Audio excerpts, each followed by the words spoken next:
วันนี้เราจะเลี้ยงอาหารค่ำให้แม่ทัพอันหนิงพาครอบครัวมาด้วยแม่ทัพอันหนิงจึงตอบตกลงแล้วทั้งสองก็พูดคุยกันถึงเรื่องต่างๆนานาและล้ำลึกถึงความหลังเมื่อครั้งที่ยังทรงพระเยาว์และไปทำข้าศึกด้วยกันในหลายๆแคว้นตอนเย็นพิธีเลี้ยงต้อนรับได้เริ่มขึ้น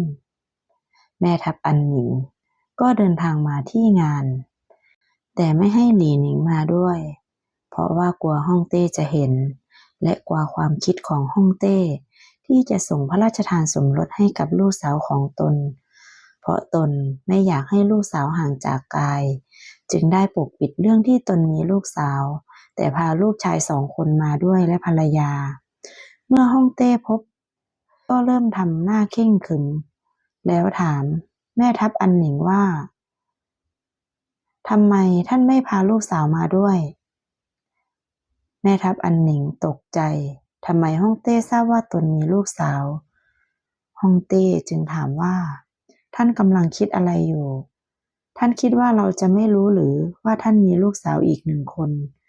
แม่ทัพอันหนิงจึงแก้ต่างว่ากระหม่อมมีลูกสาว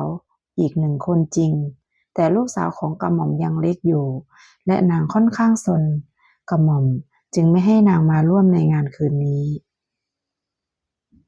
ฮ่องเต้จึงพูดว่าเป็นเช่นนั้นอย่างนั้นหรือถ้างั้นพรุ่งนี้เราจะเข้าไปที่จวนของท่านแล้วให้หลีหนิงออกมาพบกับข้าด้วยแม่ทัพอันหนิงกลืนไม่เข้าคายไม่ออกได้แต่ตอบตกลงคืนนั้นทุกคนในงานก็สังสรรค์กันอย่างมีความสุขเช้าของอีกวันฮ่องเต้เดินทางมาที่จวนของแม่ทัพอันหนิงส่วนแม่ทัพอันหนิงให้ภรรยาไปบอกกับลูกสาวเกี่ยวกับเรื่องมารยาทต่างๆเมื่ออยู่ต่อหน้าฮ่องเต้เมื่อฮ่องเต้ถึงจวนแม่ทัพอันหนิงจึงได้เชิญฮ่องเต้เข้าไปที่ห้องรับแขก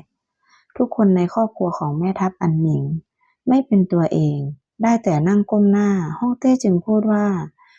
ทุกท่านทำตัวกับเราเหมือนบุคคลทั่วไปได้หรือไม่เป็นเหมือนญาติก็ได้ไม่ต้องเกรงกลัวเราขนาดนั้น